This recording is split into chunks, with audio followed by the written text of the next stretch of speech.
one of the greatest traditions of motocross near New Berlin, New York, where legends have been enhanced and careers began their climb, especially in the 125 ranks. The Super Six. Here are the past winners in the 125 division: Bradshaw, Cooper, Dobb, and Ryan Hughes. No Steve Lampson on that list yet.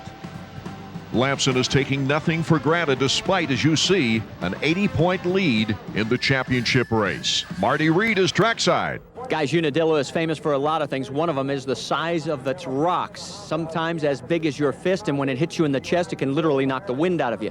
Now, you'll notice a lot of the plastic protectors on the outside. The guys wear those normally, but up underneath, you'll see a number of them wearing this very lightweight but very, very protective chest protector underneath their jerseys. Also, a number of the riders are having hand grips mounted, protection right in front, so when they get on the bike, if they have one of those rocks pop up onto their hand, it won't break one of their fingers.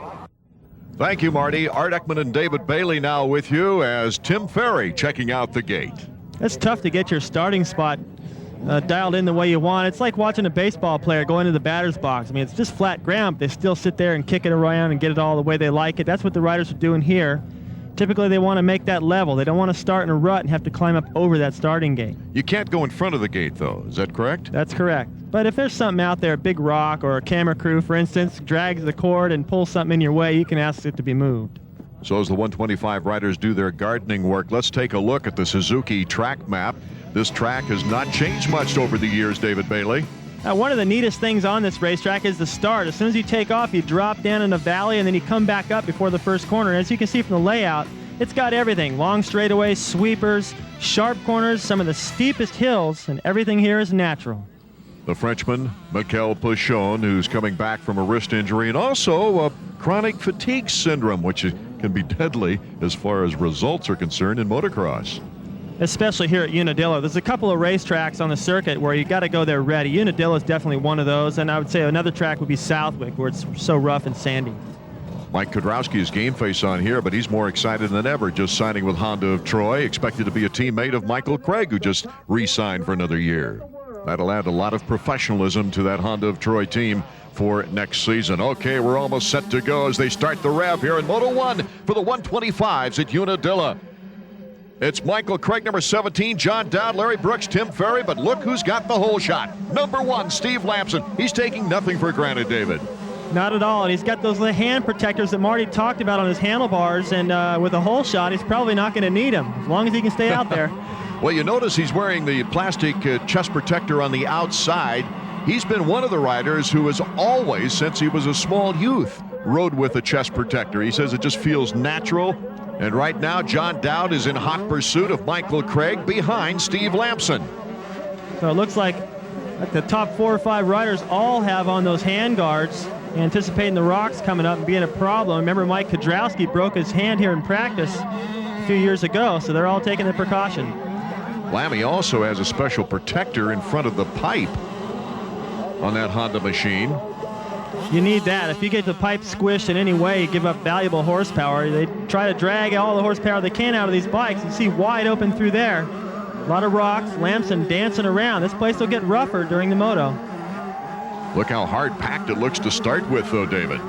A lot harder than it's been in years past. That corner right there always had about a 2-foot high or 3-foot high big loamy berm with all the topsoil they used to have, but the amateurs get to this place first, and a lot of that gets worn out before the pros ever see the track.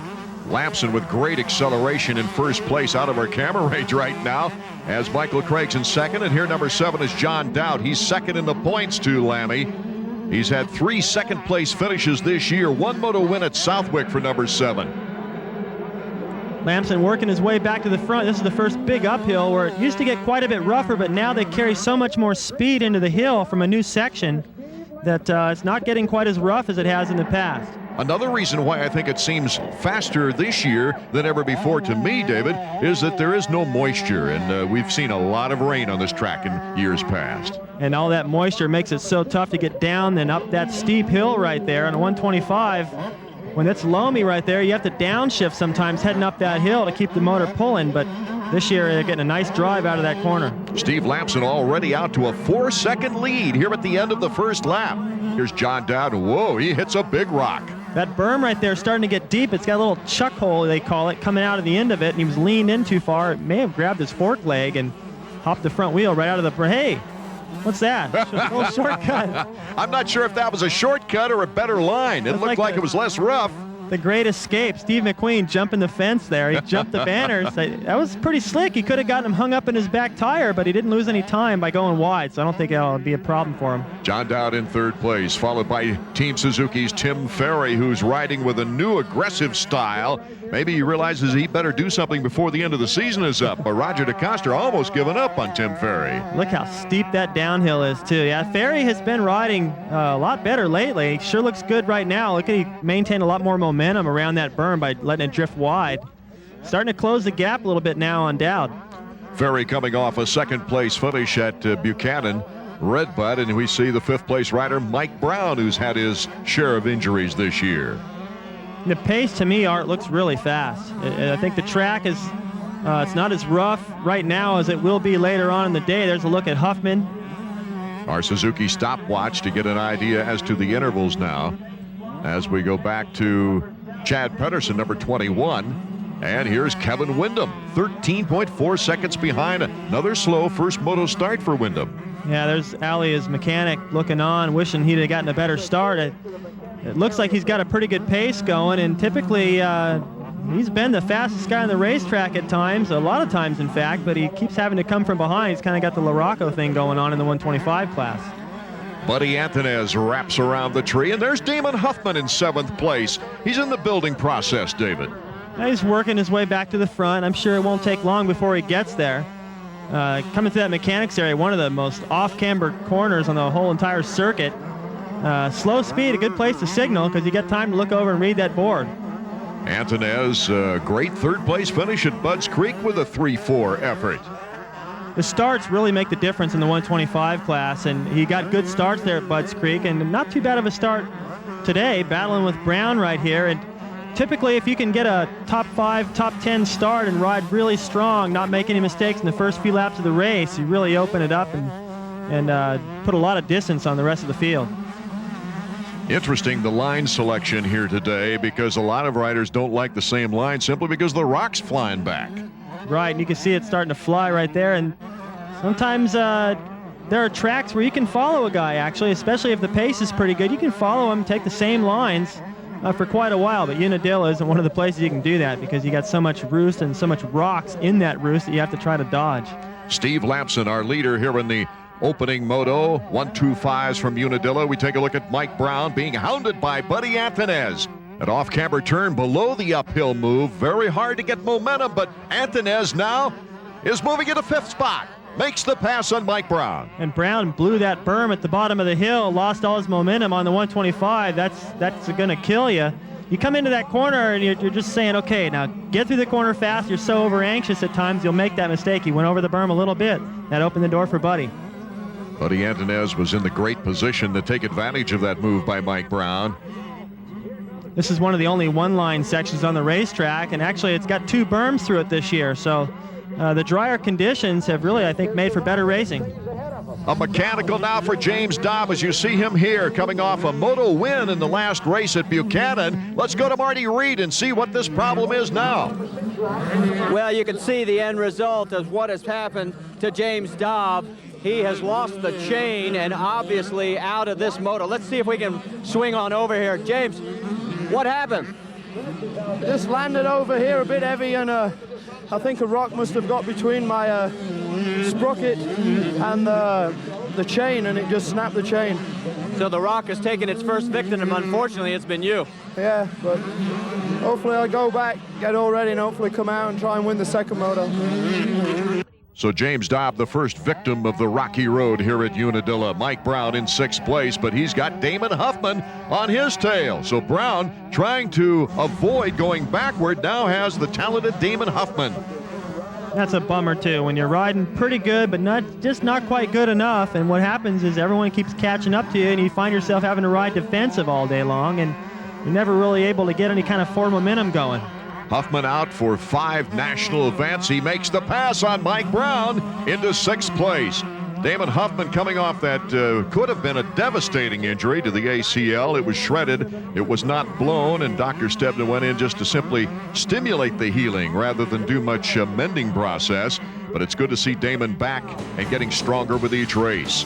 Here with the 125s, the first moto at Steve Lampson way out in front. Michael Craig holding strong, looking to tie his best finish of the year. Kevin Windham, riding Unadilla for the first time, has to come back from that mid-pack start, and he's doing it in grand style. He's taking on Mike Brown and Damon Huffman. Oh, he almost took a very difficult line off the track.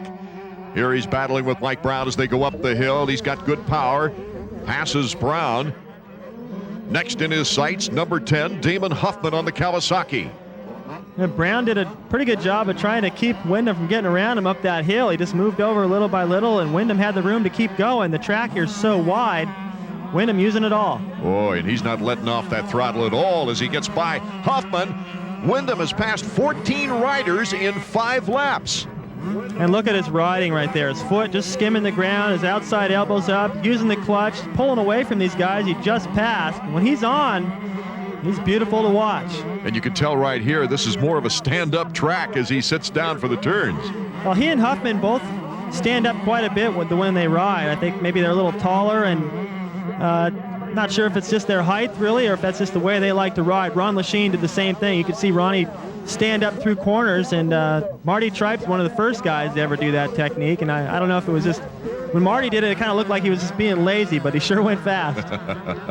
Mike Brown now starting to hound Damon Huffman, wants that position back again, but look at number 21. That's Chad Pedersen. He's on the move behind Mike Brown. Every time Brown thinks he's gotten it over with and he doesn't have anybody coming from behind, he can relax and try to get into a flow. He's got somebody else coming up from behind. It's a pretty interesting line he had there too, squaring off that corner, having to go way wide, but I think it pays off in the end. Lampson's still our leader. In fact, he's way out in front in double digits as we see Mike Brown trying to hold his position with Huffman in front of him and Chad Pedersen in back.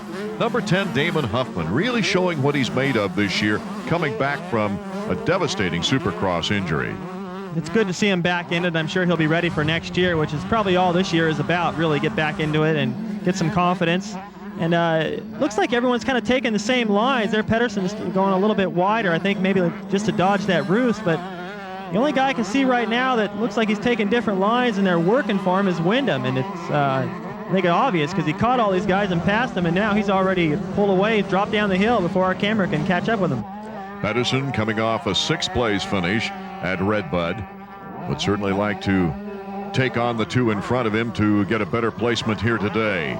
Michael Craig still in 2nd place as Lampson is taken away with it. John Dowd, though, makes the inside move on. Oh, they contact, and Michael Craig kisses the dirt a little bit. That was pretty aggressive by Dowd. He got in there, and their lines came together. I think Dowd drifted out there just to make sure. There's another look. Watch Dowd. He's got the inside berm. All that momentum carries him wide. I think Craig probably didn't expect Dowd to get that aggressive, and if he'd have known that, I'm sure he would have backed out of it a little bit and tried to stay out. There you see Dowd looking back. Sorry, buddy. That's motocross. Steve Lampson, John Dowd moving into 2nd place with Tim Ferry in 3rd, and Michael Craig picking up and getting back on the track in 4th. You can see it's still a pretty good gap back to that battle that may be catching him. If he can get reestablished in his pace after that little tip over, he'll be okay because he's got enough of a cushion. Dowd not unknown for putting people down, as we saw him do a job on Ezra Lusk. Where was that, David? At Mount Morris, I think. Right. They came through an off-camber corner, kind of the same deal, only that time it was a right-hand corner, and he just kept drifting wide, drifting wider, and Lusk hit the deck. And yeah, it was one of those deals where it wasn't on purpose, just Dowd's aggressive, and if he's got the line, he's going to take it away from you. Well, Lady Luck usually evens things up in this game. Let's go to Marty Reed, who's with another victim of this Unadilla track. Marty? Well, we've got our 2nd victim. You can see Paul Curry. He has taken a rock right underneath his left eye and has been forced to pull off the race course, and that's going to turn into a pretty big shiner. Oh, Marty, it looks like he just got out of the boxing ring. Looks like he got tangled with Oscar De La Hoya or something. You know, if he had his goggles on, I can't imagine a rock coming in and hitting and making that happen, but I can see it with his goggles were off. I can't understand why he would have them off at that point, though. A big battle right now for 2nd place. It's Ferry on the Team Suzuki, number 20, passing John Dowd, and he's got second place out of this corner. What a nice move, and you saw how hard he had to get on the brakes and make that corner. Out horsepowered him, picked a little bit better line down that right-hand sweeper, and then coming into that sharp left, both brakes locked up. So Ferry's aggressive right now and moving forward. Well, we always knew he had the talent. He had great technique in his riding skills. But Tim Ferry now has added an aggressive type action to his riding, which has made all the difference in the world. Well, I really love to watch him ride. There's the mechanics area again. Dow with a little bit different line, trying to square that corner off. Ferry's beautiful to watch when he's on. It's just a matter of staying on often enough. Lampson still our leader, but Ferry's moved into second. Part of that chest protector shoulder guard has come loose on Lampson. Because he was coming, he looks like the hunchback right there. I guess it's the shoulder piece just came unstrapped, and that's got to be bugging him just a little bit. Well, and two, he's got to be wondering, hey, will this shift around on my body any if he gets any contact? But he's so far out in front right now, that's the least of his worries. And right now, Marty Reed's making his way over to the mechanics area, and he's with Steve Lampson's mechanic. Let's get the inside. Goose, we noticed that shoulder pad on his left shoulder's come undone. It's okay as long as he's got the lead, but what happens when he gets into lap traffic? I don't know. I hope it doesn't get in the way. I just hope it doesn't hinder his movement in any way, you know? That's my concern. I was thinking more about maybe getting a rock up in there. Yeah, that's not good either. Either way, it's not good. You got to hope and pray he doesn't lap anybody then, right? No, we're not hoping that. We're hoping he does lap people. With an 18-second lead here with the final lap, Steve Lampson is looking forward to trying for his first Unadilla overall victory in his career, which is amazing, really. He's had so many races here on the 125s, and of course, winning the championship last year. Well, he's off to a good start. Look at him jumping about third of the way down this downhill, still able to get stopped for that inside berm, using the clutch a lot, get that thing pulling up the hill. Steve Lampson looking for his 9th moto win in 15 motos. Marty Reed talked with him earlier. Was it one of those places that you dreamed about as a young lad, you know, being able to race where the champions all raced? Yeah, I always, you always hear Unadilla, and when I was younger, that was the track, you know, and now I'm here racing, you know, last few years, and it's great to be here. It is one of the best tracks on the circuit. Is there anybody that can beat you today? I mean, I would hope not, but I know that there's John Dowd and Kevin Windham, and you know, there's a lot of guys out there going fast, and especially Dowd. I think this is one of his home tracks, so it's not going to be easy. I know that. I'm going to go out there and just put my head down and not count anybody out. Well, it's not too difficult if you race a perfect race, David Bailey, like he has. The way he's been riding, it's no wonder he's got the big lead that he's got. But the only thing I can think that went wrong was the shoulder pad came undone. Probably didn't do a whole lot for the aerodynamics, although that's not something that motocrossers really pay attention to. As Lampson heads to the finish line, the only battle left in this race is Antonez, Pedersen, and Brown for 6th, 7th, and 8th. Here's Lammy trying to finish things up. Oh, the bike looks in great shape. Doesn't even look like it's been in a race as he takes the checkered flag. Moto win number 9. Here's the finish for that 6th, 7th, and 8th positions that we were noting. Antonez, number 22, in front of Chad Pedersen now. Antonez played it smart, coming down the inside, protecting it, and saw what happened earlier between Dowd and Craig. So Steve Lampson goes another win in the record books in his dominating fashion this year in 125s. Tim Ferry, his second place finish in a row. John Dowd, 3rd. Windham and Craig rounding out the top 5. Let's go to Marty Reed, who's with our Moto number 1 winner. Obviously, the race was no sweat, no strain. You don't even have a fleck of mud on your face. It was a smooth ride. Yeah, it was. I mean, I got a good start, and that's, shoot, that helped a lot. And I just rode smooth and rode hard, and just kept a good pace up and tried to not make any mistakes. How worried were you about the shoulder pad? Because I talked to Goose about it. He was concerned, and I was, because I was worried you might get hit with a rock. I wasn't too worried about that. I was just worried about maybe if something happened to the other side, then I'd have the thing all over my body. So, but it didn't bother me at all. I just kept my head down and rode hard. No rocks hit you? No. Luckily, I was out of the roost, you know, winning, so didn't get very dirty and saved a lot of energy too. But even in the lap traffic, nobody kicked anything up. No, it wasn't too bad. I got around everyone pretty clean, and nobody really tried to stay ahead of me. See you in the second moto. All right, thank you very much. All of a sudden, Tim Ferry, number 20, has gotten serious about this sport as he takes second in the first moto here at Unadilla. Let's go back to Marty. Well, second place, picked up where you left off. I mean, another good, strong ride in a moto. Yeah, it was. You know, at the beginning there, Dal was riding pretty good, but I knew I was as fast, if not faster, so I figured I'd hang behind him for a little while and make my plan, and he knocked one guy down, so that was easier for me. As we go into the pit area, the Eastern 125 Supercross champion Mikel Pachon has had his problems in the outdoors. Let's get an update with Marty.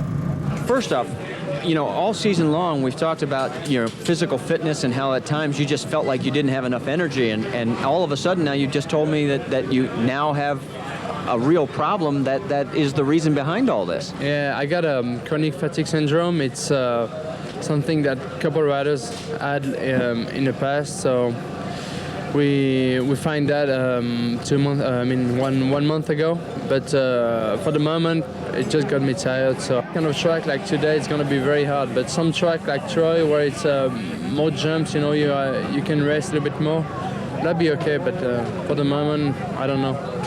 Now, you already mentioned this is going to be a very demanding track with this situation. How tough is it going to be out there?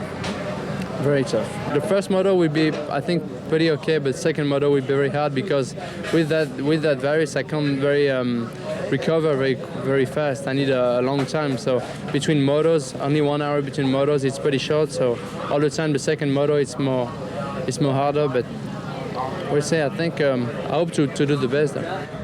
The rock damage on the pipe in the first moto.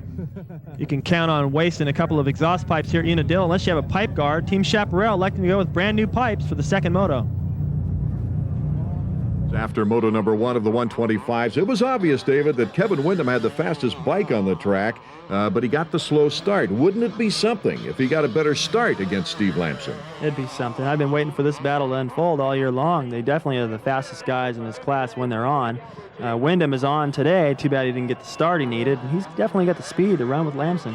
Windham and Lamson have both signed contracts for next year, but there's some riders out there that haven't signed yet. Salary drive time for Tim Ferry? Well, you know, contracts can be really distracting, but it's obvious for Ferry, who's been riding well the past few weeks, certainly good in the first moto, that it's a motivating factor. And for me, I hated it. I wanted to get it over with, get it signed in March, and the longer it went through the year, the more motivation it gave me to get the job done. The 125s are at the starting gate. Let's go there now. As we get ready for 125 action, one of the things that's really interesting is the choice of starting position. Steve Lamson is about a dozen gates from the post position, but come all the way over to the pole far inside, and there you see second place finisher Tim Ferry. Ferry obviously thinks that the straight line to turn number 1 is the advantage. We're going to find out. Well, Ferry's got the straightest and probably the shortest line to the first corner, but it's a lot sharper turn when he gets there. Typically the hole shots come from just inside of the middle, but if Ferry gets there first, he'll have the advantage. Casey Johnson having all kinds of problems there at the starting gate, having to pull off the gate. He can't get it started. And that's no good either. When you're a rider and you're trying to think about the race, I remember once on a 500, I couldn't get my bike started. Finally, Roger DeCoster, who was a master of starting a 500, brought my bike to the line running just in time. Johnson was kind of bummed when my bike showed up, to tell you the truth, because we were both going for the title at the time. Let's go to Marty. We've got trouble at the starting gate. 58, Casey Johnson cannot get his bike to fire. They're trying to push it. Now they finally have got it started. He's pulling into position, but now he's just had to do about a 50-yard sprint to help get his bike going. Casey Johnson finishing in 36th in the first moto, having his problems today now. Whoa, they got a little false start there at the beginning. They were lucky they didn't hung up. Kevin Windham, though, with a great hole shot start here in the second moto. That's Kevin out in front. Drifts all the way out to the banners. You can see they've taken the disc out there and churned up the racetrack, so that's all smooth. They're running through there wide open, but Windham right now clear sailing, a lot different from the first moto. And the Suzuki number 390 is David Kratz in second place from Souderton, Pennsylvania. Great start for him. I remember that some of the first big races I ever got into, I accidentally got a good start. I'm like, oh no, what do I do now? Windham out in front, and there's Lamson on the left side of your screen. He's about 7th right now. Yeah, he was tossed right in there with Ferry, and it looked like Damon Huffman, so all those guys pretty far off the pace. Those are the guys that I would expect to get up there and challenge Wyndham, and they got a little work cut out for it. They even get up to see and take a look at him. Wyndham coming around the mechanics area now. Jeez, look at the lead he's already got. Pichon worked into second, but already about 25, 30 yards back. Mike Brown, Buddy Antonez, number 22. And then Kratz, still holding in the top 5. Oh, Michael Brandis goes for a ride. Unscheduled, of course. Almost took Ferry down with him. Ferry had to go way wide to avoid him. He put some water down on the racetrack right now, and Wyndham got through there quick, but that's going to get everyone muddy. When Lamson came by in that previous shot, his front number plate was covered with mud. Kevin Wyndham is just taking away with it, very similar to what Lammy did in the first moto. No, even more impressive, I think. Brandis just getting going. Probably some stuff is bent. Yeah, he's going to go and straighten the front end out. Way off the pace now. That's the worst feeling in the world when you're dead last and you got 4 or 5 laps to go before you even catch up with the back markers. And, you know, the thought of even getting a point and getting 20th, it seems like a impossible task, but you still got to do the job. Wyndham, our leader, Pichon, and Mike Brown, number 9. Brown has had a good day here at Unadilla. He's a tough rider who usually shows his strength toward the end of a race, but he's gotten good starts today. He's going to need them, too. Look at how much water they put on the racetrack. Now they have to because they got to keep the dust down, especially in these main spectator areas, but really makes it a mess that first lap, especially if you don't get a good start. Brown getting by Pichon into second place, but a year and a half away from our leader, Kevin Wyndham. Yeah, he's already gone. These guys in a pretty good little battle. Brown, a little different from the first moto where he was getting passed by everybody. Now he's doing the passing, so apparently got things worked out between motos, maybe made a few corrections to the bike and renewed enthusiasm. After Steve Lamson ran away with moto number 1, it is Kevin Wyndham running away with moto number 2, and Lammy having to fight his way up through the pack. Right now, Mike Brown in second place, number 9, Honda of Troy rider, after passing Mikel Pichon, who's now in third. The Frenchman out of Le Mans, France. Coming into that new section again, this used to be like a little switchback section. Now they just run straight. You can see over the top of that plateau all the way into this big uphill. They carry a lot more speed into it. Watch, they don't even let off. Wide open all the way up the hill. It used to get a lot rougher. Today it's wide open. You don't get any rest either, do you? Because you don't get that much airtime on this track. Now, like Pichon said earlier, it's talked about Troy having so many more jumps, and it does. A lot more man-made stuff, practically all of it's man-made, and you get to rest when you're up in the air like that. Here, you just bump after bump. Now with water on the racetrack and the places that were smooth and you could rest, you got to fight the slick. Equal distance between second, third, and fourth, and guess who's in fourth? And he is on the come, having a little trouble there with the berm on the tight turn. He tried to cut it with Steve Lamson, but he didn't lose any time on Pichon. He's got a long ways to go to catch up to Wyndham. He probably can't even see him. But if he finishes up in second here, that wouldn't be too bad of a day, and he'd still pick up the overall. So I think it's first things first. Get into second, see where Wyndham is, and then decide if it's worth making that kind of a push. Remember, he went down here a couple years ago pretty hard. Right in this gravity cavity. He was leading in points at the time, had a pretty good lead, in fact. And then his teammate Doug Henry ended up winning the championship that year after that crash. Back-to-back titles for Henry, then he moved up to the 250s. I wonder what would happen with Lamson if he wins the title again this year, where he's going to go. Be interesting to see what Honda decides to do. Corkscrewing around the trees now, Mikel Pichon in third, following Mike Brown. And Kevin Wyndham, oh, there goes Pichon. That's a tough section right there because you come over that little plateau there and it's real hard and slick, and some of those rocks get brought up on the inside. There's a different angle. Front end's just going to wash out. So he's just short of the berm. He tried to hit the beginning of that berm and square out of it, but he needed to stay in it just a little bit longer. Once he cut out and got onto that flat, slick surface, the front end just went away. Lamson not on the brakes now, but he had to put on the brakes pretty quick not to run over Mikel Pichon. So it's Lammy now in third spot behind Mike Brown. Now it's a factory Honda versus a Honda of Troy, souped up production. I think Lamson's going to have a little bit of an advantage. He's definitely got a lot more confidence. Rightly so. If I'd won that many motos, I'd be pretty confident too. Totally different from last year when Lamson, of course, the injury and had to fight back from a 60-point deficit to take the championship in the final moto. Nice, easy, clean pass of Mike Brown by Steve Lamson. If I'm Mike Brown right here, I'm going to hitch a ride, learn everything I can, copy some of those lines, try to dodge the rocks, but learn as much as I can. Try to keep everybody off my tail at the best, or at the worst, really. If he can stay where he's at, he's going to get third, and that's going to improve on his first moto. Well, Steve Lamson in good position for the overall once again. As Kevin Windham, though, had an 8-second lead after the first lap, and he's continued to extend that. So I don't know if Lamson has enough time on this track unless Windham should make a mistake. Well, you never count Lamson out. The guy never gives up. And he's been the one that's dominated this class, so anything can happen. Wow. Ooh, Buddy Antunez, yes. Good save right there. That could happen to Windham, too. All he's got to do is go down, lose his rhythm, bend a lever, and Lamson's right back in the picture. Well, that's a good example of how slick this track has become with very little topsoil like in years past. Damon Huffman now up to 7th place, trying to work himself back into shape. Huffman in the first moto was in 9th. Nice pass there right there by John Dowd, coming down to the inside and taking advantage of that corner where Pichon went down a little earlier, just took away the inside line. Dowd's getting good at that. See if he can do it to Huffman. Makes a nice cut turn right there. Working their way through one of the rougher sections on the racetrack. You see, because of the water and that off camber, and it's choppy through that's become a pretty technical section as they try to get a run up that right-hander, kind of sweeping uphill. A lot of guys have gone down there in the past. I remember a year Hanna went down there so bad. He got up and twirled all around, didn't even know where he was. Couldn't find the motorcycle either. Was laying over in the deep grass. Mikel Pichon trying to battle back after being as high as 2nd place and then lost the front end.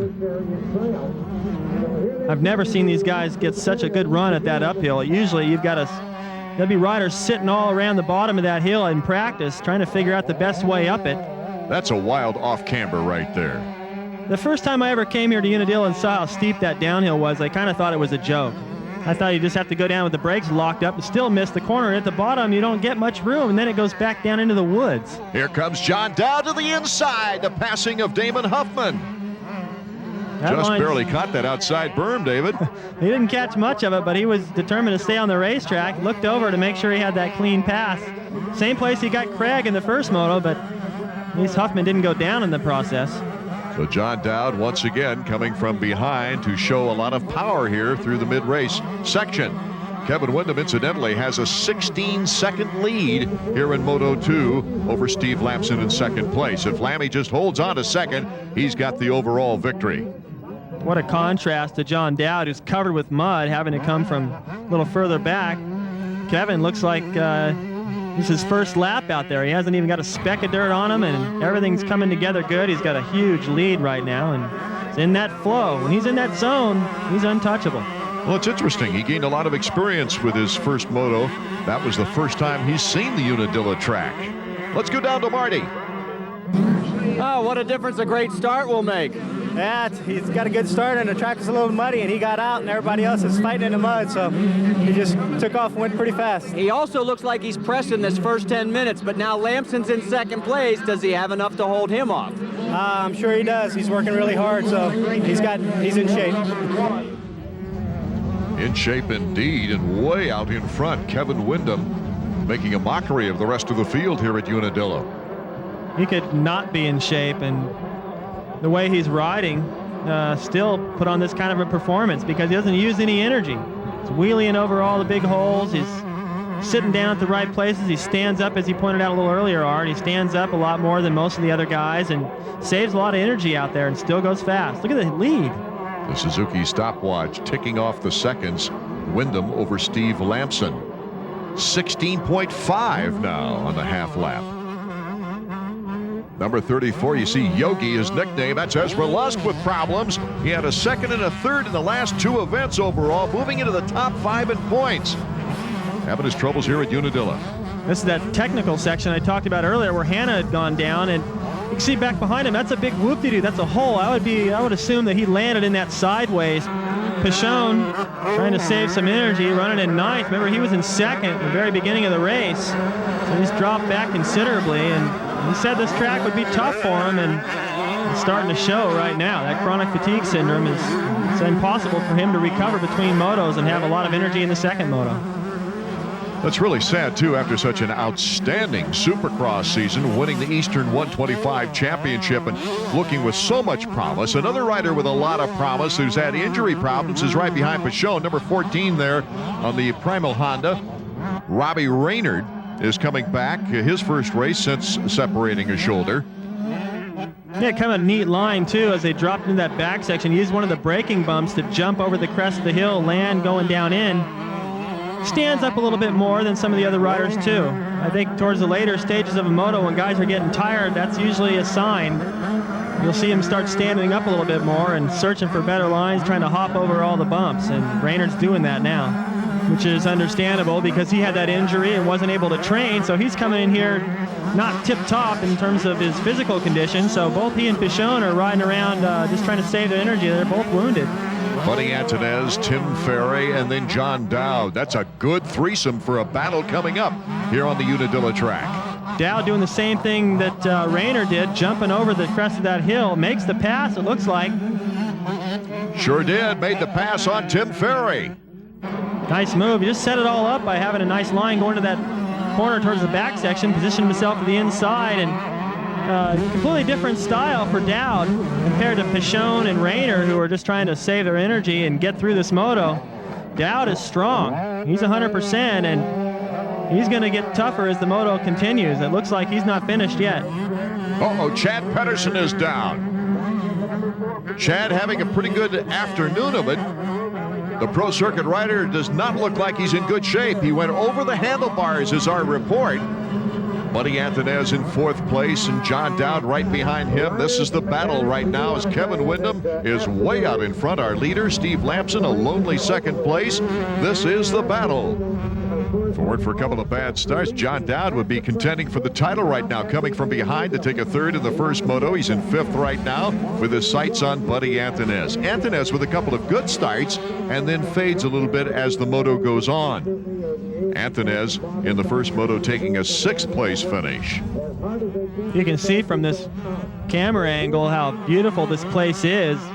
Why they call it Unadilla Valley. The crowd a little more mellow this year than it's been in the past. This place is known for the wild spectators, the hill people they call them. Good pass. Dowd and Antunez fighting it out. Antunez cannot hold on to the position, and John Dowd has moved up a notch. He keeps making passes on that inside. He's got 2 places on the racetrack where I notice he keeps making his passes, both on the inside. Catches the guy by surprise, runs it in a little deeper. By the time the guy gets into the corner, Dowd's already in the way. He has to just give it up. David, earlier you were mentioning about the beauty of this area. It's one of my favorite rides from a city airport to a track is this very position where you go through some of the most beautiful farmland in upstate New York. Chad Pedersen now, they've got him sitting up. He's with the medical personnel. He landed so far in front of his bike, he really had a rocket off that thing. Art, David, Marty, you want to go to a party later? Well, yeah, just after I said the spectators are mellow, they want to party with us, Art. I don't know. Windham way out in front. Lampson the lonely 2nd with Brown, Dowd, and Antunez. The top 5. Winner of the first moto, Steve Lampson, currently in 2nd place, but he's 20 seconds behind the leader. That says a lot for Windham. I mean, maybe Lampson's taking it easy, but Windham's pulling away from the most dominant guy in the series. Let's go down trackside to Marty. Goose, it seems like the lead stays about 19, 20 seconds. Are you sort of telling him just to stay there because he wins the overall with a 2nd place finish? Yeah, he's doing real good, consistent lap times. You know, the leader, if you get the good start, you're gone. You get those first clean laps and you're away. And for him to try to make that up, he doesn't need to. So I just wanted to let him know that he's doing a good job where he's at.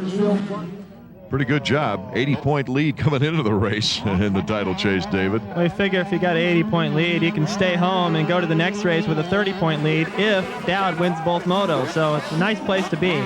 Honda team manager Wes McCoy said, "Do you know how many points you're ahead?" He said, "I don't want to know." Well, last year at this point, he was like 80 points behind still or something. I mean, he had so much to make up. And this year, it's the complete opposite. And he has the luxury of being able to take it a little easy at times. Same way Jeremy can do in the 250 class.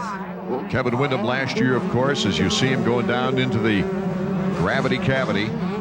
Wow, that could have been pretty costly. That's where Lamson went down a couple years ago. Just jumped down a little bit too far to the outside in that powdery stuff, and the G forced out in there, and he was so far forward, he almost tucked the front end under. Kevin Windham, with injuries and mono last year, hasn't seen a lot of these tracks. In fact, this is the first day he's raced at Unadilla. Earlier, Marty talked with him. I found out just prior to doing this, I didn't realize this is your very first time running at Unadilla. Yeah, first time of, just always as a kid, grew up watching it, and last year, first year on the outdoor series, I wound up getting hurt and having a mono during this race, and this was one of the ones I missed out on, so this is the first time. Does this hold special significance for you as a kid growing up like so many other riders? Yeah, I've always looked at the track, and just as a kid, always wanted to ride the tracks. It looks so good on TV, and all the tracks do it. And this is one of the first times I've actually, got to ride it.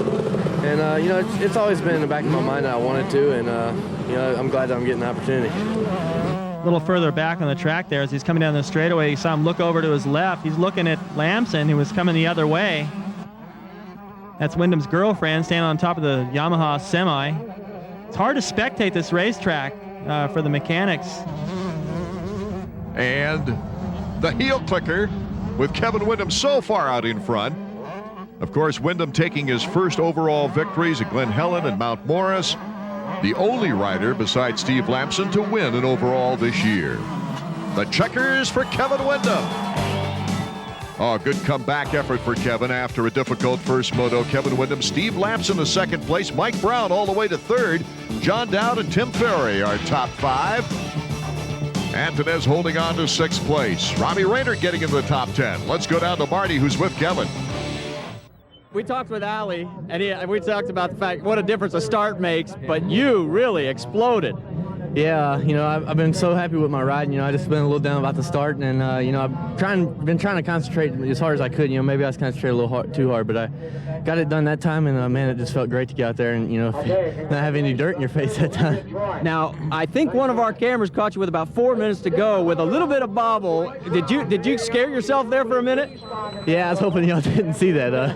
That scared me pretty bad, but I landed in a little bit of powder. I got a little bit sloppy up on top of the hill, but luckily I recovered and rode smooth from there on out. Congratulations, great ride. Thanks a lot. Kevin Windham notching his third moto win of the season as you see the overall results. Lamson, Windham, and Dowd making the podium. Ferry just off the podium with a good 2 and 5 run. Mike Brown looking stronger as the season goes along. Marty Reed is with our overall winner. Well, you didn't get the start that you won in the second moto, but you drove a very smart race. Yeah, I did, and that's my whole goal is just to be smart, and I definitely want to win the motos that I can, but unfortunately I didn't get a good start, and Kevin got out there, and I couldn't make up no time on him, and so I just decided to, play it safe and do nothing stupid. You like this place a little better now? Yeah, this is my first win here, so that's great for me, and I'm just happy, happy to win, and I got to say my Honda worked great. My mechanic, Mike Gosler, and Cliff White, all of them did a great job today. We'll see you next round, Troy. Yep, thanks a lot. Lamson with the 1-2 today, captured his 6th overall in 8 races. As we take a look at the Suzuki point standings, he increased his points lead to 89 points. At this rate, David, he could clinch the title at Washougal. Although it looks like Lamson won't be touched for the title, the way Windham is ridden today, we could see some real battles develop between these two as the season closes, and perhaps if Windham keeps riding like that, he could take over second from his teammate.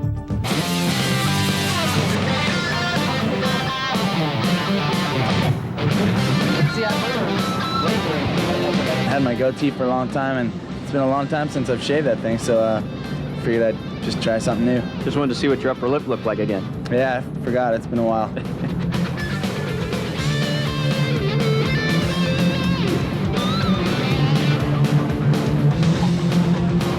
This guy's not watching Moto World. All right.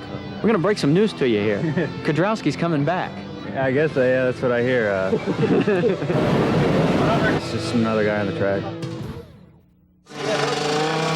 Playful but very competitive former teammates when with Kawasaki. Mike LaRocco and Mike Kudrowski. Kudrowski signing with Honda of Troy for next year as our riders getting ready now at the starting gate. Let's go down to Marty.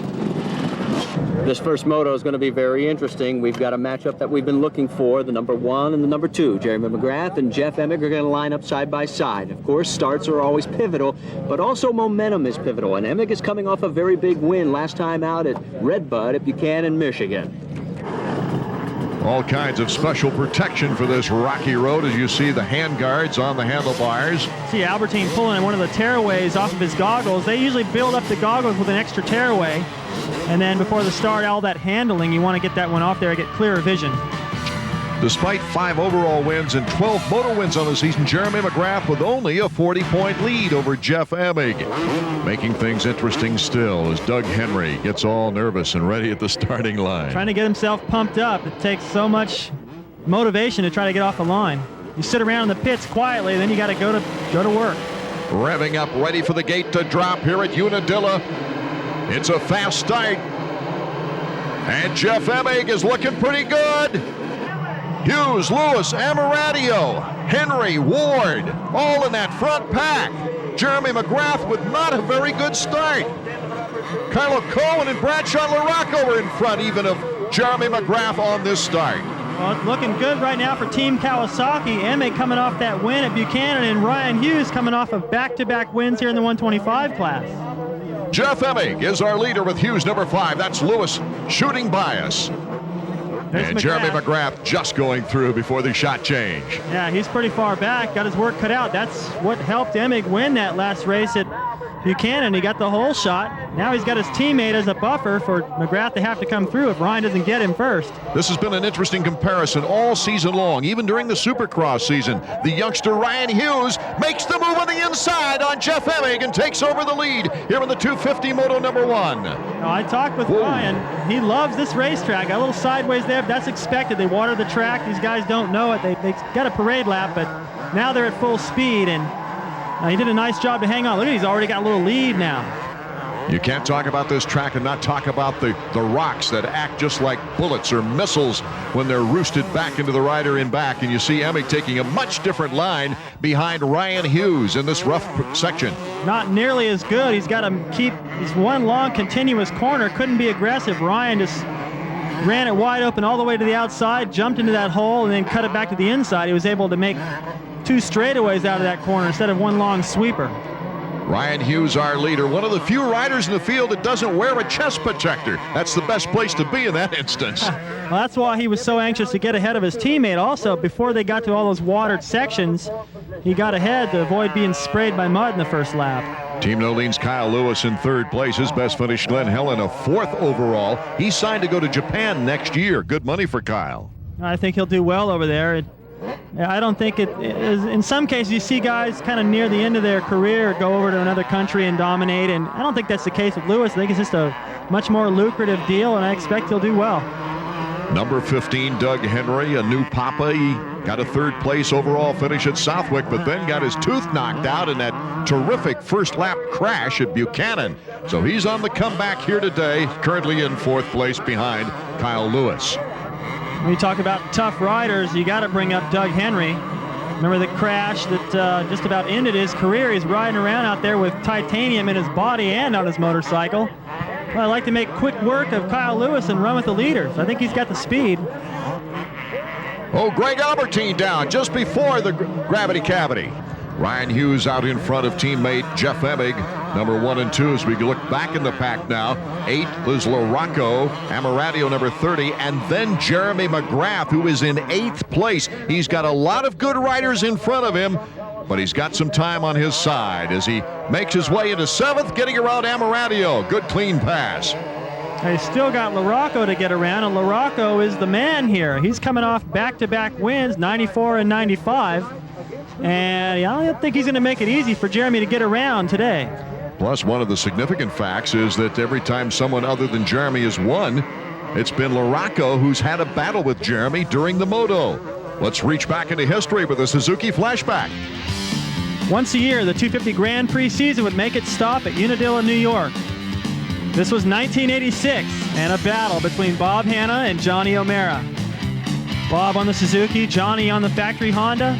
Went back and forth. Bob checks out Johnny, trying to figure out what line to take. Leaves the door a little bit too far open. Johnny with an inside line. Makes the pass, cuts all the way over in front of the Hurricane. Bob doesn't like that very much. And Johnny started to pull away at this point in the moto. But behind him, Bob was trying everything. Watch this. Hits the berm a little too hard, makes the spectators back up a step or two. Shakes his head in disgust, and then into the race, Johnny running out of gas. The farthest possible place from the pits, sits there in disbelief. While Bob Hanna, with a far outside line, has no idea that Johnny is on the sideline. Spectator jumps over the fence to give Hanna the thumbs up. And O'Mara watches Hanna ride by to pick up his first Unadilla GP win. Bob's in as much disbelief as O'Mara.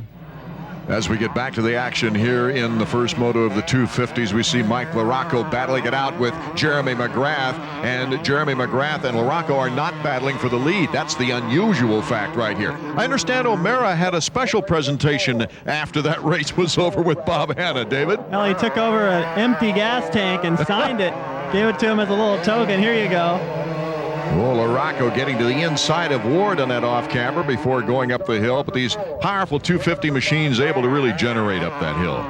Yeah, only if you get a good drive out of the corner, and LaRocco opened the door for McGrath, and he got around Larry Ward as well, and so did Bradshaw. So Ward loses 3 spots in about 100 yards.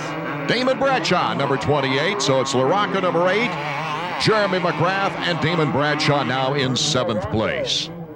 At this point in the series last year, this was early in Bradshaw's comeback. Had to come from behind at both motos. The second moto, he went down, and right in this section with the hole shot, had to come from last again. So today, a little bit better start for him. Jeremy, a great season underway in 14 motos, 12 wins. Last year in 14 motos, he only had 6 wins. Jeremy McGrath in pursuit of Mike LaRocco. Little different line right here. Nice move. That's like the most impossible place on this racetrack to pass somebody. And he just made up a new line, cut to the inside where there wasn't a berm, and still made that pass happen. LaRocco still hanging close, though, to Jeremy McGrath, with Doug Henry, his former teammate, right in front of him. I think if you're LaRocco, you try to hang with McGrath. Same with Bradshaw. I mean, if you can just be in contact with Jeremy, you know he's going to the front. He's going to be top 3, probably, even with a bad start. For sure, the top 5. Ooh, LaRocco could really use Doug Henry here. Well, he already did. Henry kind of blocked Jeremy a little bit, and LaRocco snuck back in there. That's going to throw Jeremy out of his timing just a little bit. Jeremy showing a wheel to the outside, then cutting inside. Marty Reed was able to talk with Mike LaRocco just prior to the start of this moto. Coming off a good third-place run, if you can, and I know I see you wincing already, but it's a step in the right direction, isn't it? Yeah, we've been getting a little better as the year goes on, making some changes. I've been feeling more comfortable, and I think we're getting closer. I'm feeling a lot better on the bike, and I'm looking forward to racing this one. What about Unadilla? Is this your style of track, the way it's laid out now? Yeah, I mean, I like the rough tracks. The track's a little faster this year, which I don't know if I like that any better, but it does get rough, and I think that's going to be more to my advantage. Mike LaRocco holding the edge on Jeremy McGrath in moto number 1. Barely. He went to the outside in that corner just back there and almost left the door wide open for Jeremy. They got together. LaRocco was lucky to hang on to it. Speaking of hanging on, Bradshaw is still in contact with these guys, so he's on the pace today. This battle is for 5th, 6th, and 7th positions. Still quite a ways back in the pack. For all these guys looking at the pace they're running, boy, you got to be impressed with Kyle Lewis, who's still up there in 3rd place. And if these guys are going this fast, boy, the Kawasaki guys must be really flying. There they are. Hughes, this is his track. He loves this place. He's won here back-to-back in the 125, and I think he feels like he owns this race, but Emig isn't going to make it easy for him. Coming out of the gravity cavity and wheeling around, our leader, Ryan Hughes. Can he hold off his own teammate, Jeff Emig? Emig cutting to the inside. It'll be the clean pass between teammates. That was pretty smart. Ryan was undecided on what he was going to do there, and Emig said, "The heck with it, I'm gassing it," and just took it away. You know, I got to wonder about Ryan's motivation this year, because the jaw injury took him out of the Supercross series, took him out of the National Championship Series for any kind of hopes at a title, and he's already signed with Kawasaki, so the remainder of the year for him is just kind of like, well, why am I here? So for him, it's a win or nothing. Jeff Emig with a contract in hand, but he has not signed it yet. Emig has one bragging right that Jeremy McGrath doesn't have, and that is he's placed at least second or higher in every moto this year. A little new excitement for us there. He finally got the lead right in front of us. Yeah, he did. It was a really good pass. You know, it looked like the beginning he was kind of getting his lines down. It looks like he got him down now, and he's starting to pick up the pace. And they're both riding a really good race. I don't know about you, but it was kind of refreshing to see somebody besides Jeremy and Jeff fighting it out. Yeah, for sure. It's nice to see at least a teammate. We got Kawasaki up in front anyway. And more problems for Jeremy McGrath. It was reported in that he went down. And Jeremy would be back up and cruising in 8th place as we take a look at Mike LaRocco in 4th. And Greg Albertine has passed Henry Bradshaw, and of course, Jeremy McGrath, who went down. Albertine is right behind his teammate LaRocco in 5th place. Closing in on number 11 right there, Kyle Lewis. So what a performance, as you mentioned. He's got 3rd and 4th right in front of him. And the pace in which he caught these guys leads me to believe he's going to get around them. This is his style of racetrack, and it's really starting to show. The question right now is Albertine cuts to the inside of LaRocco. Can he stay upright? LaRocco coming right back, bar to bar between teammates. Almost clipped that lapper as he went by. Got around his teammate, no problem, on the inside. There you get a glimpse of Henry and Bradshaw. They're having their own little battle. Number 16, Greg Albertine, the former world champion, his best finish this year, a 4th place at Mount Morris and a 4th place at Budds Creek. Thought he was getting things together until he ran into 2 7th place finishes before coming to Unadilla. But he certainly looks fast right now. He's working his way up the ladder. He won a moto at Mount Morris. He lost the overall, kind of threw it away. And I've been on his case a little bit, saying, you know, he needs to quit crashing. And here's another opportunity today where he could, if he gets around Lewis, he may have himself in a position to win the overall. Albertine looking to pass Lewis. Lewis currently in 3rd place.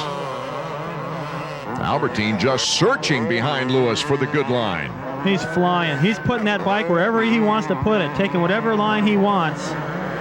That's a real sign of confidence and strength right now. Emig, our leader, with Hughes in 2nd. Lewis being tested here in 3rd. I can't tell you how much strength it takes to ride the way Albertine's riding right now, sucking up all that roost. Look at him. He's getting pelted. Look how much air he gets off that jump. He's just going faster everywhere on the racetrack than the guys around him. And almost a whoop-de-doo looking section before dipping down into that corner. This is that new section. They took out the switchback, let him run wide open. Look at the speed they get all the way over that plateau. Albertine edging into 3rd against Lewis. Now can he catch up?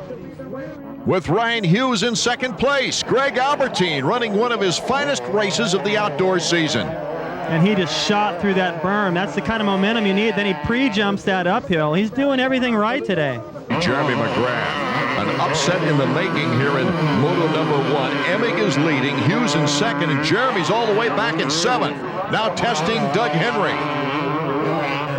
Very unusual for Jeremy to be this far behind, this late in the race. To the inside, great move. Henry left it a little bit too far open, but looked like Jeremy was going to make that pass no matter what, because he had him all lined up. Does McGrath have enough time to catch the leaders? The leaders have a wonderful lead on Jeremy McGrath. There's Damon Bradshaw now in pursuit of Doug Henry. After knocking that tooth out in Buchanan, Michigan, I was wondering if he'd be back this soon. Marty Reed caught up with him in the pits. The last time we saw the man on my left, Doug Henry, he was doing a very bad impersonation of Goober from Andy and Mayberry. 2 teeth knocked out. I know it was very painful, but it looks like, from the smile on your face, that the doctors were successful in putting him back in. Yeah, it's just real temporary right now. One tooth is really loose, and the other one's just a plastic tooth, so I got to wait about, I think, another week before they can do a root canal in there, and I guess they're going to put a crown on one of them, so probably in another month or so, it should be just all back to normal. You still got any pain from this crash? No, not in my mouth. My shoulder's a little sore. I haven't really been able to do much riding, but I've been able to do a little bit of running and a lot of road bicycling. So I've been staying in shape, so hopefully here, you know, it doesn't feel too bad. So I just hope that my arms don't pump up, because then I'll be doing good. Arms don't seem to be pumping up, but Bradshaw seems to have the edge as he cuts inside on that corner, and Bradshaw now is moved in front of Doug Henry. Kind of a gutsy move, too, because he went in there hard, and both wheels were washing out a little bit on him, and he just gassed it and made it happen. He's been behind Henry most of the time. Maybe now that he's gotten around him, he can hook up with McGrath and go to the front. Bradshaw also could gain some confidence trailing McGrath in this manner as far as the second moto is concerned. Bradshaw's best finish is second place at Southwick this year. One is beginning to wonder about his contractual situation for next season. As we take a look at our leader, Jeff Emig. Looks pretty good hopping into that corner. I mean, it would have been easy for Emig to hang with his teammate, Hughes, who's fast here at Unadilla, but I think he feels the urgency of putting points on Jeremy and trying to get as many riders between himself and Jeremy as he can. And this is a great opportunity with Jeremy having gone down earlier. That shot emphasizing the great charge after going down early by Greg Albertine, who is now catching up with Ryan Hughes, number 5. Albertine, number 16, to the inside. Hughes giving him lots of room, comes back with the throttle, but can Albertine on that inside turn take the advantage permanently? Goes wide. Oh, Hughes hanging right with him. Talk about two fighters, boy. These are the guys right here. Albertine is so fast. And I think the difference, I mean, he's faster than Jeremy a lot of times, but I think the difference between he and Jeremy is McGrath's learned how to win. And there's times where Jeremy's actually the slowest through sections, places where he knows he can cruise and still pick up the win. I think Albertine is so anxious. He's trying so hard everywhere that he pushes too hard in places sometimes where he doesn't need to. And once he gets that worked out, he'll be winning some races. Emig with an 8-second lead over Albertine as we look back to Jeremy McGrath, who got a poor start, then also went down, was as far back as 8th place on his second attempt to rush up through the pack. McGrath, whoa! The lapper tried to make it easier, and McGrath almost ran into him. And it actually made it harder. McGrath had to change his line going into that drop-off, and you don't want to start in there sideways and swap down into the bottom. That's big problems. And Unadilla, I think, Art, for Jeremy, is kind of becoming like the Daytona. You know, a race that he just can't seem to get it done, and if he can only get a 4th place in his first moto, overall, it doesn't look good. His worst moto finish of the season was a 5th at Mount Morris. That was the opening moto of that event.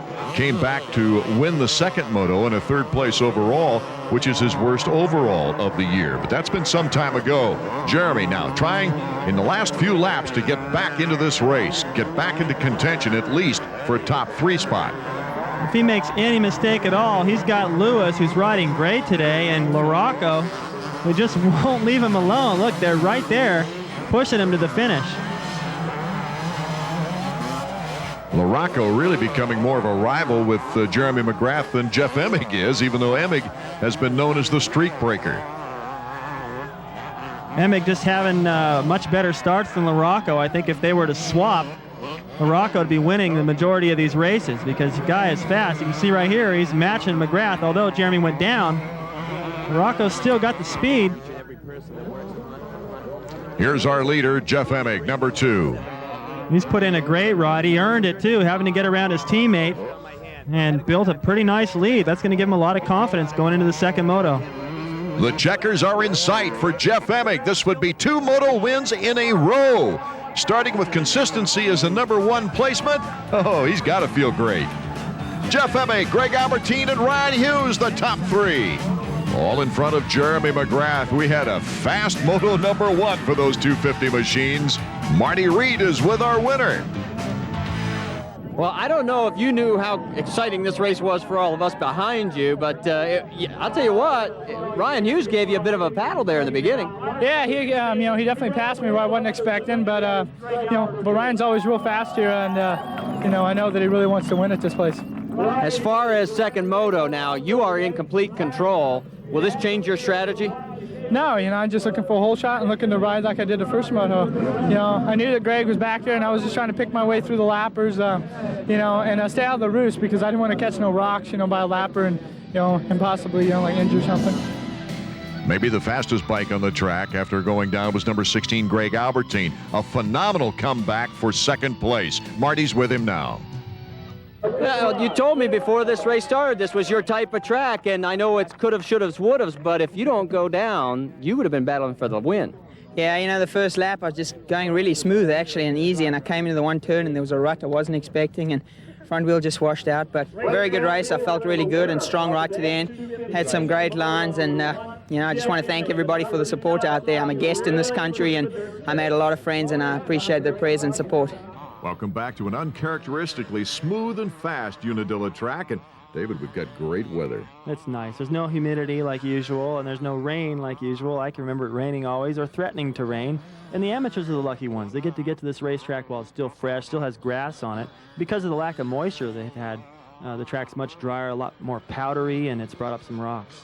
Jeff Emig, his second straight moto victory, and for the second straight moto, Jeremy McGrath having to fight through riders. Well, I think Emig's starts have been phenomenal and forcing Jeremy to have to come from behind a lot.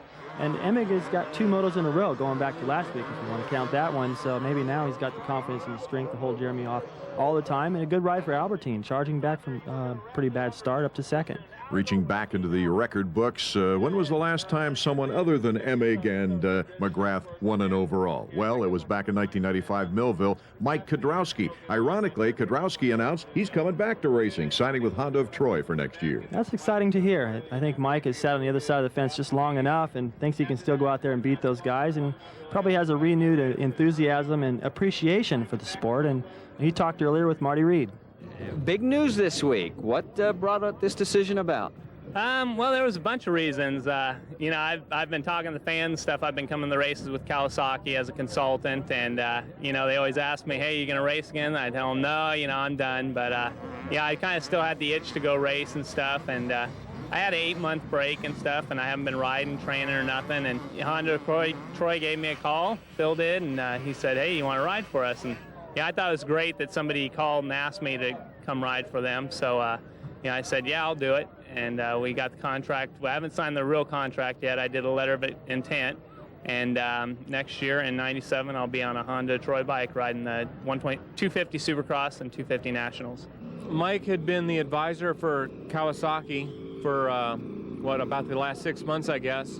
And I think that going to the races all the time, I think he missed it.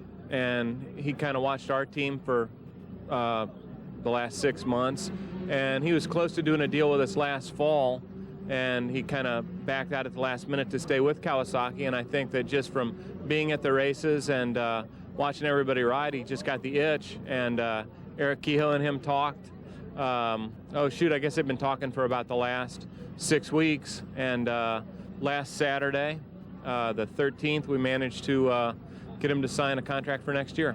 Realistically, where do you place yourself next year? Well, my ultimate goal is to go out and win. You know, there's one guy everybody's charging after right now, and you know, he's doing a great job winning. And you know, always when I had the #1 plate, I knew there was somebody that wanted to beat me to take it away. Well, that's what I want to do to Jeremy, is get that #1 plate. Mike Kudrowski, of course, the rider that's won a 125, a 250, and a 500 outdoor championship, but never a Supercross championship. That'll be an interesting challenge starting the year out next year in Supercross. He'll be ready. He's still in great shape. He's looked at this from the other side of the fence, and he knows that he believes he still has the ability to win. And nowadays, you know, the Honda of Troy, the pro circuit bikes, those guys are competitive. They get good suspension. They won't have quite the advantage Jeremy would, but desire can make up for a lot. A determined look in the eyes of Jeremy McGrath after that 4th place finish in the opening moto. He still does have an outside chance for the overall should anyone else mess up, and he be right at the right place at the right time. The gate is down, and Emig, another great start for Jeff Emig. Behind him, Lewis, Ward, and Hughes. What a tight group on that first turn as Emig is in the lead. There's Lewis, number 11, Hughes, number 5, Larry Ward, number 6, and then Jeremy McGrath. A lot of banging going on right there. Lewis, another great start. Larry Ward up in there. Albertine, who rode so strong in that first moto, is about 9th or 10th right now. Stringing out a bit now into the single file, the leaders, Jeff Emig Boy, it's got to be another great feeling for Emig now. Huge opportunity for him. We could be looking at what happened at Redbud last week all over again. A good start, a hole shot, can't get any better than that. And Emig, or rather McGrath, still kind of buried back in the pack. Larry Ward putting the heat to Kyle Lewis, who's in second place behind Jeff Emig, and Jeremy McGrath has moved into fourth in front of Ryan Hughes. So Emig now with the advantage. There's Lewis number, oh my goodness, Emig goes down, Lewis goes flying over Emig's bike. We've got a new leader. Jeff Emig going down, a very bad break. It looked like it was a little slick where they watered the track. Emig taking Lewis down. Jeff back up and running though at about what, 11th or 10th? I think maybe even further back than that, Art. What a disaster for Jeff Emig. Here's going to be another look. He got sideways where they'd watered the track. No parade lap this time. Caught him by surprise. The bike swapped back the opposite way. Lewis hammered into the bike. Larry Ward is our new leader with Jeremy McGrath in second place. Number 5, Ryan Hughes, right on Jeremy's tail. Hughes beating McGrath in the first moto by 1 placement. A 3rd place for Ryan. Look at how steep that downhill is. I tell you, Art, the first time I ever saw this hill, I thought it was a joke. I didn't see how you could get stopped for that corner. Then you make the left, and it's a hill climb. I mean, in some cases, if you don't get out of the corner just right, you get a downshift going up that hill. That's how steep it is. Boy, with the ruts like that, it almost looked like a trials mountain. Well, it just about is. It's the steepest downhill and uphill on any racetrack that I can think of, here or overseas, and that's what makes Unadilla so spectacular. You know an interesting fact right now, David? Jeremy McGrath has not been in the lead 1 lap all afternoon. Well, that's not only interesting, Art, but it's pretty amazing, really. And the guy has won in just about every stop on the circuit, both indoor and outdoor, except this place. And it's still, he's got to have to earn it. And even if he wins this moto, it doesn't look like the overall is going to go his. Oh, Bradshaw! Bradshaw got caught in that very difficult area. It looked like he might have been clipped by a rider coming by. That's a tough section. You're constantly making that right-hand corner, and once you leave the ground, that big hole there, the back end swaps out, you land in it, and it wants to bounce back the other way, and it caught Bradshaw by surprise. Well, this has been a dangerous area during practice as well, David. That's just a tough section. Hanna went down there once in a race that I can remember, went down hard and was dizzy when he got up. Damon looks okay, but think of the energy that it takes to go through the races, come out here, put in the performance that he was, charging hard, crash like that, and then he can't get the bike started. Now the whole rest of the moto pretty much is going to be a bummer for him. So Damon Bradshaw, after a spectacular crash, trying to get back into the race, out in front. Larry Ward is our leader. Jeremy McGrath, though, is in 2nd place. Now it's got to be an exhausted Damon Bradshaw. Another look. He landed in that hole a little bit sideways. The front end got turned.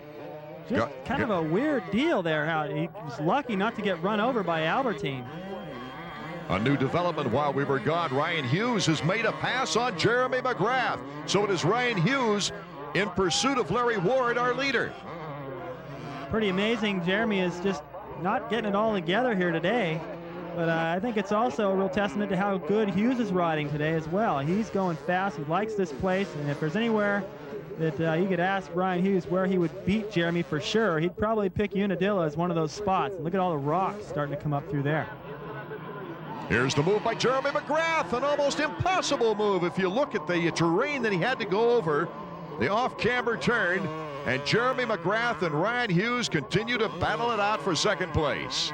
This battle between themselves, I think, is really going to pick up the pace. They're pushing each other, and Larry Ward is still out front. So Larry, obviously riding a very fast pace, kind of got a little gift there in the first lap when everybody went down, but he was in the right place at the right time, and he's still hanging on to a pretty comfortable lead. Larry Ward coming off his best performance of the year in Buchanan. After a 6-4, he placed 4th overall and is looking very good here out in front of Jeremy McGrath and Ryan Hughes. David, where the track in the first moto looked very, very fast, it is now starting to rut up. And that's what Ryan Hughes likes. This is where he does well when the situation gets tough. If he can pass Jeremy back right here, he'd really make a statement. The independent team Honda against the factory Honda. Oh, wide open. Wide. Real easy pass for Jeremy McGrath to move into first place. Larry Ward trying to hang with him now. Larry looked back over his shoulder too as Jeremy was going by on the inside, which may be an indication that he's getting a little bit tired, having run this fast pace to stay in lead all this time and hoping nobody else is coming. Second would be pretty good for him in this moto. Larry Ward with a 14th in the first moto, and Jeremy McGrath is trying to really burn it out now. This is where Jeremy is so strong. When he does get into that lead, he puts an exclamation point on it right away and just really detunes the guy behind him. He pulls away so quick, he just lets everybody think, well, there's no way I can hang with that. I'll just ride for second. McGrath just refuses to get down for too long anytime during this season. Of course, after the fourth in the first moto, here he is back out in the lead. McGrath just phenomenal. Albertine coming up, though, with good speed. Let's go to Marty. Well, by my count right now, with Jeremy in front, your guy's got to pick up one more spot. He's in third. He's got to get the second for the overall. Yeah, you're 100% right. If he gets Ward, we got it in the bag, and to me, that's all that counts. So you're real confident right now, aren't you? I am. And Ian, he always has that positive attitude, sticking by Greg Albertine no matter what, but Greg is starting to come through. Greg has history to make here today. He does, and I tell you what, if I was a mechanic, I'd be smiling and confident too, because the guy is like twice as fast as everybody else in the first moto, just rode right through everyone. McGrath made it a little easier. Wow, look at Morocco. Nice bump in on Ryan Hughes. It's usually the other way around, but Ryan's getting pushed around a little bit today. I don't think he's liking it too much, but well, LaRocco's starting to show some of that form that earned him a couple overall wins here at Unadilla. Moving into fourth place, Mike LaRocco. He's putting in a nice charge, and you can see the rocks, all those ruts starting to develop. The track is really the toughest right now. It's been all day long, and Ryan Hughes starting to fade a little. Doesn't look quite as good as he did on the 125 here. With his sleeves rolled up, he's working hard. Greg Albertine now attacking Larry Ward. Forced to follow him up that hill, but he made a run at him on the inside. Given the blue flag with that stripe here, that means for the lappers, the leaders are coming around, so get out of the way. I think it's interesting that these three riders are pretty close to one another. Jeremy McGrath is our leader, with Larry Ward and Greg Albertine battling it out amongst the lappers. Larry Ward putting in a fine ride here today. This is the best I've seen him look in a long time, maybe all year in the outdoors. Albertine made a run at him there on the inside, but Larry Ward had a good drive up the hill and opens up a little lead again. Ward number 6, Honda of Troy. He has re-signed for next year. That'll be a good team with Kudrowski back in there.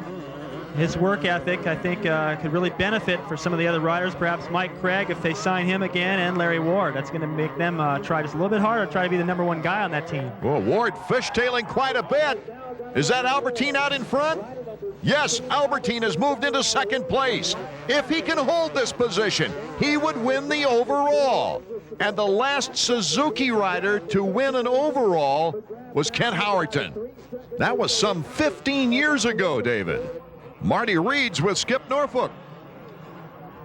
Well, he's got the lead, looking a lot better than the first moto, but you still don't control your own destiny as long as Albertine's closing.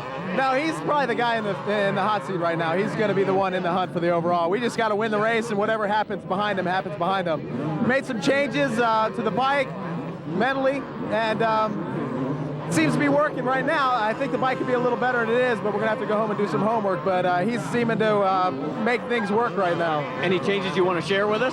Well, we made some tire changes, some carburation changes, and some suspension changes. So, yeah, we did a lot of work in between the motos. And that work has certainly paid off, as Jeremy McGrath looks like a different rider here in Moto 2. Well, motocross is unlike a lot of other sports. When you get out there for that half-hour moto plus 2 laps, if something's wrong, you got to live with it.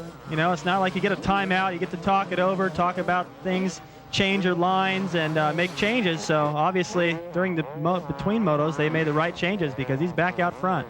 And usually these problems don't get better as the race goes on. No. They have a tendency to get worse. Makes it harder, makes you work harder, you expend more energy, and right now, Albertine, he's got to play it smart. He's in an overall position. I know he wants to beat Jeremy so bad, but he can't take any unnecessary chances. Late moments of moto number 2. Jeremy McGrath is our leader after a 4th place finish in the first moto. Greg Albertine, though, the big news is that he has a chance to win for Suzuki their first overall in about 15 years. It was back in 1981, the last time Suzuki won an overall national championship. And he is starting to close the gap on Jeremy, but I don't think enough where it's worth going after him. Just stay back there, keep the pressure on, maybe force Jeremy into a mistake. But trying to go for it all here might be a little bit too much. Well, if he went down, Larry Ward wouldn't be that far away. Yeah, he had a chance to win the overall at Mount Morris, I think, and went down late in the race, and I hope he's learned from that. So another great moto win on the way for Jeremy McGrath, as the fans are encouraging all the riders on, as they do in motocross. But he's going to have to share some glory with the overall winner, Greg Albertine. Albertine, with a 2nd place finish in moto number 1, is currently in 2nd place in this final moto of the day. It looks to me like in this last lap, Jeremy's going as fast as he was anywhere during the moto. He knows he's got to. Albertine is very unpredictable back there. He's close enough to make a pass. Well, this has been a very hard-earned victory for Jeremy McGrath as well. Well, typically in the later stages of the race, you know, the leader will let up a little bit, and he just can't do that right now. And Albertine, no, he's not close enough to make that pass. However, if Jeremy was to let up, he would be, and Jeremy knows that, and he's got to push it all the way to the end. Boy, that memory of that downhill, it's almost like a staircase right now, is scary. A little swap there by Jeremy, too, coming over the rise of that hill. The back end got away from him a little bit. Jeremy McGrath now can see the checkers in sight for his 13th moto win in 16 motos this year. Here comes Greg Albertine on a slow trot, about 2 or 3 seconds behind him. What a great feeling this has got to be for the Suzuki camp and Greg Albertine. His very first overall in the national circuit here in America. Coming up and congratulated by James Dobb, an Englishman. Jeremy McGrath, though, winning moto number 2. Albertine, Ward, and LaRocco and Hughes with very strong showings here in the 2nd moto. Let's go down to Marty with our winner. Well, I know you weren't happy after the first moto, but what a way to come back. Yeah, you know, it's unfortunate the first moto, you know, Greg fell down, he rode good, and I fell down, and, you know, I caught up as much as I could, but 4th was the best I could do, and had to go back and regroup, kind of concentrate, and get my act together, and it worked. We were talking with Greg about the fact that it's the first time in a long time somebody other named Emig and McGrath has won one of these things. But and this is the first 2-race losing streak that you've had in, gosh, what, 2-3 years. And so, you know, does this make Troy even that more important? Well, you know, after these breaks we've been having, you know, it's time to get my training back down and getting back in routine. And you know, I'm happy for Greg. He really rode a good race, and finally, you know, it's not Emig or me. You know, it's someone else. Greg Albertine, the overall winner with a 2-2. Jeremy McGrath, a 4-1, and Emig, the 1-8. Roger DeCoster has to be very proud of this young man. Hey, congratulations. First win overall. How's it feel? Feels awesome. I just want to give all glory to God. You know, to give me the talent to race with these great riders. You know, I have so many people to thank. Roger, my mechanic, Ian, Gary Bailey for helping me out with my technique, and Peak Performance, Joe, my trainer. Everything's just coming together, and I'm so pumped. Do you realize we're trying to figure out the last time somebody other than Emig or McGrath won one of these things, and I quite frankly, it's quite a while. Yeah, it sure is, you know, and I wanted to be the one to do it. And, you know, I was pushing for McGrath in that last motor, but I thought I've got the overall. Let me just lose my reputation of being a crasher, and I just hung in there, slowed down, and finished the race. Congratulations, great win. Thanks, man. Well, Jeremy might not have won the overall, but he continues to increase his points lead on Emig to 45 points. No position changes in the top 5 this week.